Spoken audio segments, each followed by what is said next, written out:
very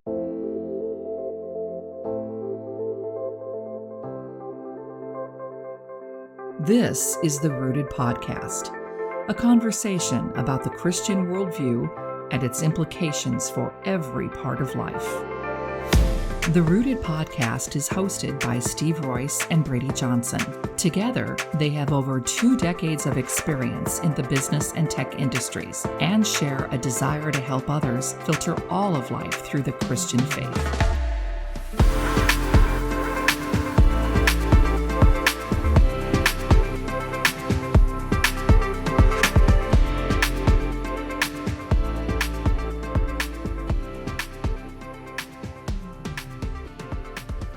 Hi, and thanks for listening to the Rooted Podcast. I'm Steve.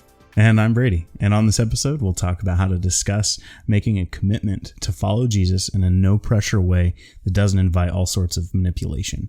Mm-hmm. Before we dive into that, though, let's catch up on what's been happening over our break. Obviously, we took kind of a short hiatus to just get things squared away for our next season, the Rooted Podcast. And part of that discussion really involved taking some time to really look at what we've been doing and ask ourselves some questions like, what do we think has been working? What do we think hasn't been? If there's anything that needs to be tweaked or changed moving forward? And what should our next focus be as we kind of wind down on our evangelism topic? And having said that, you may notice that some things are shifting just slightly, nothing too huge. But as we kind of get close to the end of our last few episodes on our practical evangelism, we do want to let you know kind of what our plan is for the foreseeable future. Mm-hmm. Yeah, one of the things that we discussed in the first season was the importance of knowing your products, which is part of our sales process evangelism, just that idea of presenting that you have to know and have a pretty solid handle on what you as a Christian actually believe and should believe based on what the Bible actually says and teaches before you're going to have conversations with people about it. So with that in mind, in our discussions, we talked about it at the kitchen table a few times and just kind of landed on that our next big focus is going to be, after evangelism, is going to be biblical doctrine. And hopefully with the outcome of helping Christians to just become more grounded in what they actually believe and just to become a little more sophisticated or nuanced in our thinking about some things. And this is something we discussed way back in the beginning when we looked at Barna data and those kind of things. But in general, many Christians think about most doctrines in a very simplistic way.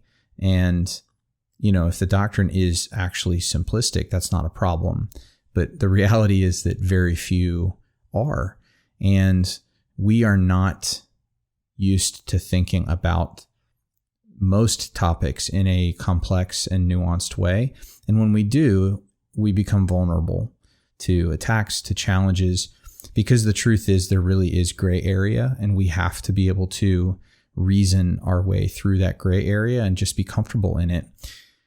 Because if we aren't, then people are going to use that gray area to undermine Christians who are just not prepared to think at that level. And so we've already received several requests to talk about things like other religions, to talk about books and lost gospels that were excluded from the Bible, other topics. And honestly, we want to do all that, but we feel like we can cover most, maybe even all of those things by discussing them as they come up while we're laying sort of some doctrinal foundation. Like while we're covering what the Bible actually teaches, we can talk about, and here's what this other group over here teaches instead. And we can sort of cover it in passing.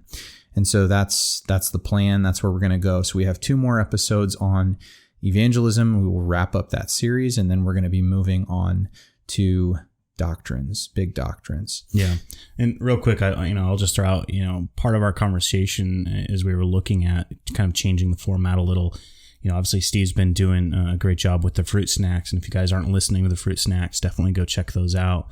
But there's a lot of conversational topics within each of those fruit snacks. And in some cases, 5 minutes isn't going to cover a topic. And so, we thought it'd be a good opportunity to look at even some of the fruit snacks and say, can we expand on this? Is this something that would be, a good conversational topic for, Steve and myself to have, especially from the, educated to layman's approach, right? I probably feel like I'm in the seat more of, again, that layman's, I'm going to come at this with the perspective of, I may even hold some views through these conversations that, some of you may also, and, through conversations with Steve, we'll kind of identify, what does the Bible actually say about some of these things. So I'm really excited about kind of the change of format. Yeah, heretic. No, I'm teasing, but you're right. I think with fruit snacks, we're going to keep doing those. We've gotten a great response. And thank you to everyone who's been listening to those. And what we've done is I'm going to tweak the format just slightly so that the focus is also going to be more on doctrine. And I'm going to start doing multi-part episodes throughout the week so that we can spend a little more time on certain doctrines and really just give them the time that they deserve and that they need. Because there's just certain topics you can't really truly cover in 5 minutes. And then for topics that are really in depth and have quite a lot of nuance and gray area to them, then that's going to be a candidate for a main long form Rooted podcast episode. Like for instance, I think one of the very first ones that's in the pipe is the doctrine of the Trinity. You can't in 5 minutes do that justice. And even if I do a few fruit snacks on it, which I'm planning to do, it still deserves more time and more development and just more scriptural references and all those other things. And so that's what we're going to look at. And we're going to kind of tackle that kind of stuff in both the fruit snacks, the short bite-sized stuff, but then also long form as well. So yeah, thanks for the reminder on that, Braydee. Yeah. So back to today's episode, and this is the idea of, you've had conversations with this person that you're having spiritual conversations with. You've answered some questions. You've gotten to know them. You've shared with them what you believe. You maybe even have had an opportunity to have them and invite them to observe and to see firsthand, whether that's coming to church or being part of a small group or whatever. But the point is, at this point, they have thoroughly gotten a chance to get into what you believe, and you've also had a chance to really share with them that there are good answers to some of the questions that they have. Mm-hmm. So the question then becomes, well, what do you do now? And in the sales process side of things, this is when you ask for the sale. And that sounds so awkward and very abrasive to us, as if we think about it in terms of evangelism. And that's really one of the things we want to dispel, is this idea that we already have such a bad connotation of sales in our head, that sales it's slimy, it's dirty, it's yucky, it's underhanded, it's manipulative.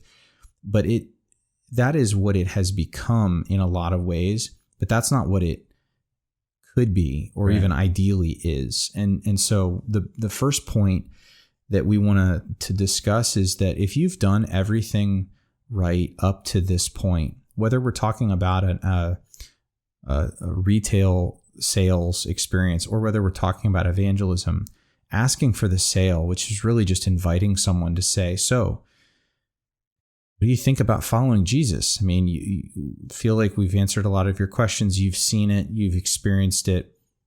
What do you think? Mm-hmm. It's not, if you've done everything up to that point, if you've laid the foundation, if you've done the right steps in the right order, then it shouldn't be awkward or weird. It should be the logical next step, right? Like there's a study that I remember reading for work, a while ago, but one of the points it made was that for most customers in the car sales process, you do the walk around, you go in the demo drive, you get back, and then the salesperson just kind of sits there and looks at you like a deer in headlights. And for most customers, it's like the reason it's awkward is because they don't come out and ask for the sale, because that's what everyone's expecting. You're expecting them to say, so what do you think? Do you want to get some paperwork started, whatever? And by not doing that, that's actually what makes it awkward.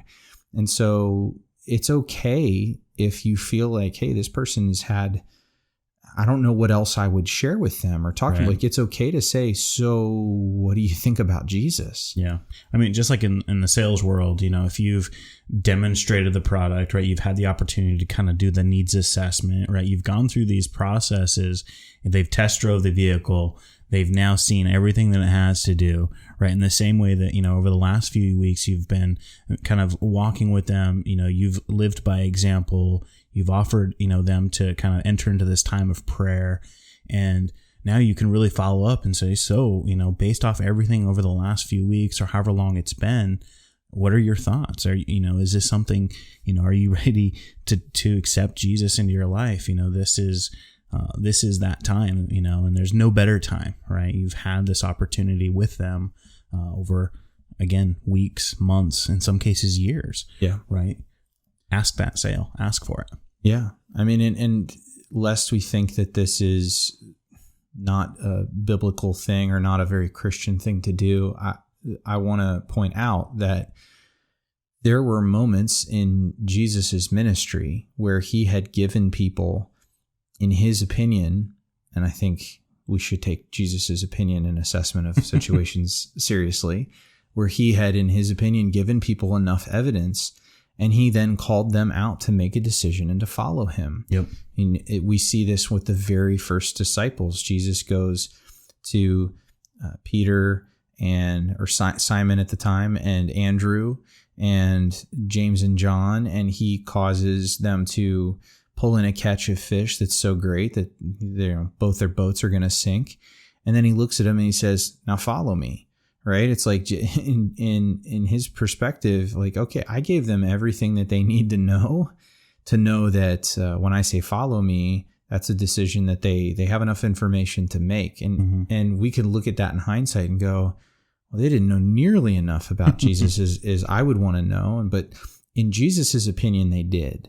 And we see this again and again. We see this when he calls Matthew and he passes by his booth and he just says, Matthew, come follow me. We see this when Jesus, even on the road to Damascus, when Jesus calls Paul, Saul at the time, he knocks him off his horse, he blinds him, and then he tells him, what you're doing is persecuting me. I'm going to turn you into someone to declare me rather than to persecute me. And you need to follow me now. And so Paul becomes Paul, and he makes that decision. But there are times when Jesus even tells his disciples, go to a village to share the gospel, share the good news. And if they accept you, great. And if they don't, shake the dust off your feet and move on, right? That there is a point in time where it's time to make a decision. And then based on that decision, we're going to do something else. We're either going to move forward or we're going to move on, but that we're at the fork in the road. Yep. At a certain point. You can't just keep forestalling and keep at it, because you'll always have questions. You'll always have answers. It's not about whether everything has been answered. It's about whether enough has been answered. Yeah. And, for me, it's very personal. And again, this is probably a conversation for a later discussion. But, when I came to faith, when I came to accept Jesus, I remember sitting, actually it was in my father-in-law's office, and, I'd come to him about a lot of things, and I'd been in Bible study for a little while. And, I knew enough. And that's really all it was, is I needed everything I needed, or I knew everything I needed. And, my father-in-law just said, so what do you need? And I knew that was asking for the sale right there. Yep. I need Jesus. Yep. Based off what I know. And it's not everything. That'll come later, but I know enough. Yeah, that'll come when we're in heaven with Jesus, right? That's right. You never know everything, but yeah, it really is. It just comes down to, and this is, this reminds me of an idea that we fight not only in the church, but also without the church as well, is this idea that absolute certainty, like 100% certainty is the standard. And if we can't have 100% certainty about something, then it's just not good enough. And the fact of the matter is that that's not only demonstrably false, it's just not true. And it shouldn't be a standard that we hold our faith to, not because our faith is special and we're going to treat it with kid gloves. It's not a standard we hold anything to. It's not livable. Right. We make all kinds of decisions every day based on sufficient evidence, not complete knowledge of something. We just have sufficient knowledge to be able to make an informed decision that we think is correct based on what we know at the time. And it's the same.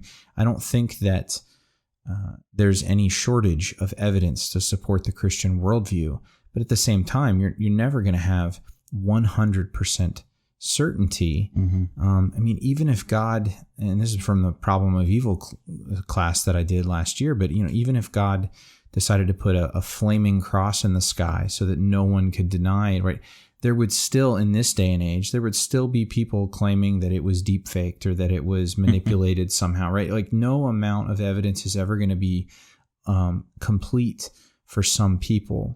So the question is just, is there enough that you can make a reasoned and informed decision? Because at a certain point, it's time to put up or shut up, right? It's just say, and with a person that you're in conversation with, this is not a decision that's necessarily up to you, but it also isn't necessarily up to them either. Is they may be pushing back or stalling or just kind of not ready to commit because they have personal hesitations. They could be standing to lose something by making this decision, even though they feel like it's true. And so this is where prayer comes in, and really it's just seeking the Holy Spirit's insight.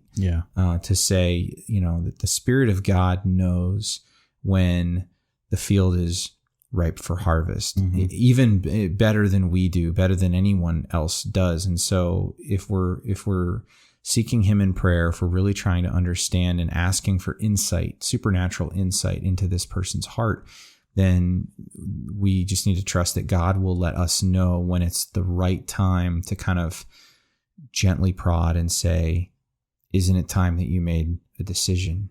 Don't you have enough to make this decision? Yeah. And they may push back, right? They may have their reasons as to why they're not. And, you can really take the opportunity to figure out, are these legitimate reasons or these illegitimate reasons, right? You really have to kind of circle back with them and assess what is the underlying thread here, right? What is holding you back? And, just like Steve said, prayer for insight is going to help through that process, as you have those conversations to kind of go back and forth, because it might be something where you're spending some more time in doctrine, or you might encourage them to spend more time in prayer themselves. Yeah, I mean, this is in the sales world, this is the step of kind of overcoming objections, because you can do, in your own estimation, you can do everything right as far as you're concerned, and it's just something's not clicking. And that's not necessarily your fault. Doesn't mean that you didn't do everything as best as you could. And it's not even necessarily their fault. It could be some hang up from some past experience they've had, or just something that just isn't clicking because they're just struggling with the light that is being revealed to them, and the spiritual discernment that is sometimes required to really have that kind of like aha moment. And so there can be legitimate reasons why someone just says, I just don't feel like I'm ready. And if that's the case, then your job is to circle back with them back to, okay, then what is it? What is the thing? If it is informational, or if it's emotional, or whatever, that's a apologetic thing versus maybe a pastoral thing. That whatever it is, that it's just keep working with them, because it's a legitimate reason. That doesn't mean that they're not interested. It just means that you have a little more work to do, and that's fine. If it's an illegitimate reason, if you get the impression that they're just maybe never going to feel like they have enough, or if like when Jesus is calling people to follow him, and people's like, oh, I have a funeral, or oh, I have a wedding, or and I mean the obvious like answer to one of those, like, oh, Jesus, I would love to follow you, but I have to go get married. It's like, well, but bring your wife. Like, I don't. Why is that stopping you from right? And if you get the impression that people are just kind of making up excuses, then you know what? It's just like when Jesus said with the disciples in the village, then it's time to move on.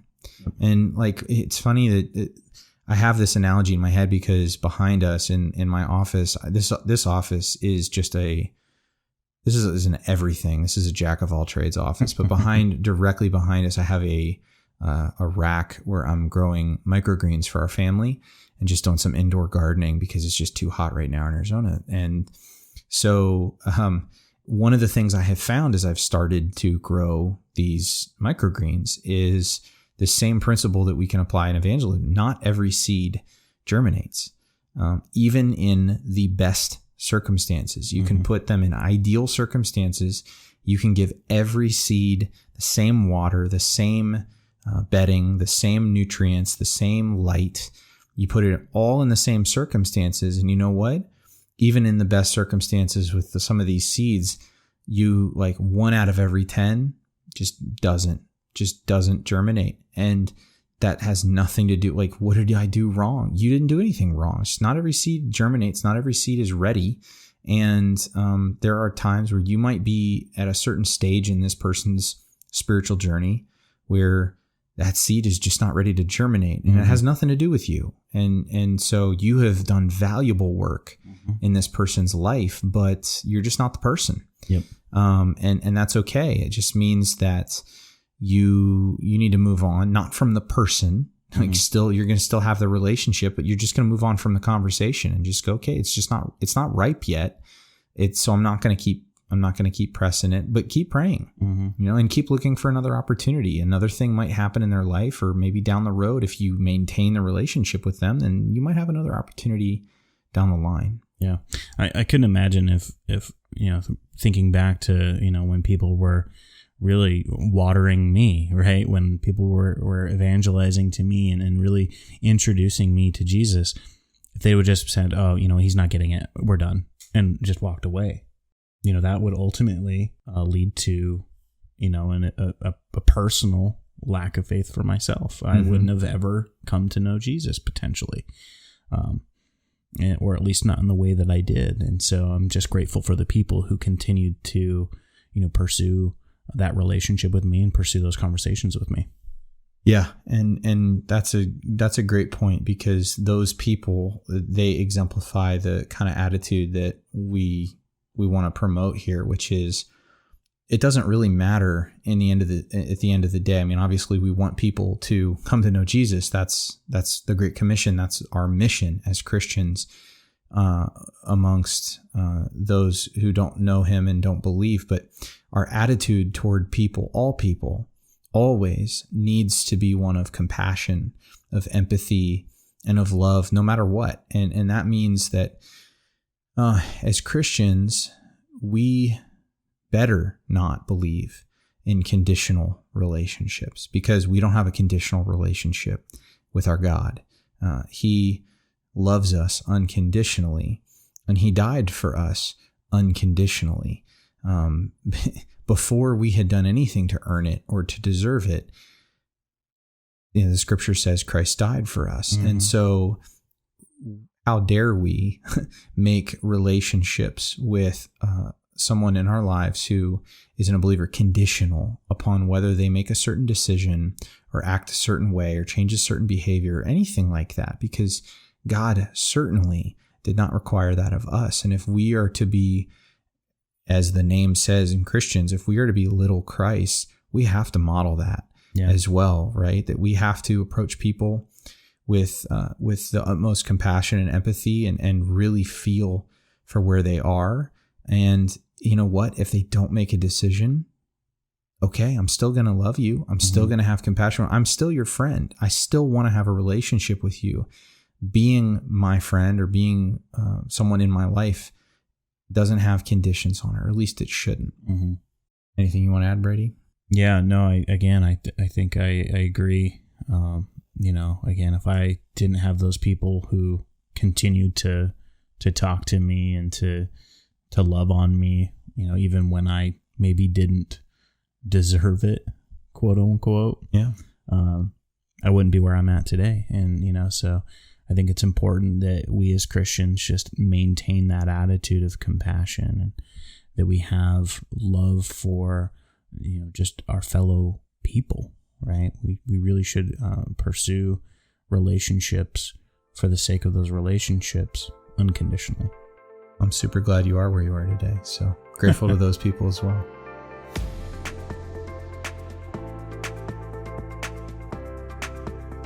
Thanks for joining us on the Rooted Podcast, a creation of Rooted Productions and an affiliate of the Oasis Church in Gilbert, Arizona.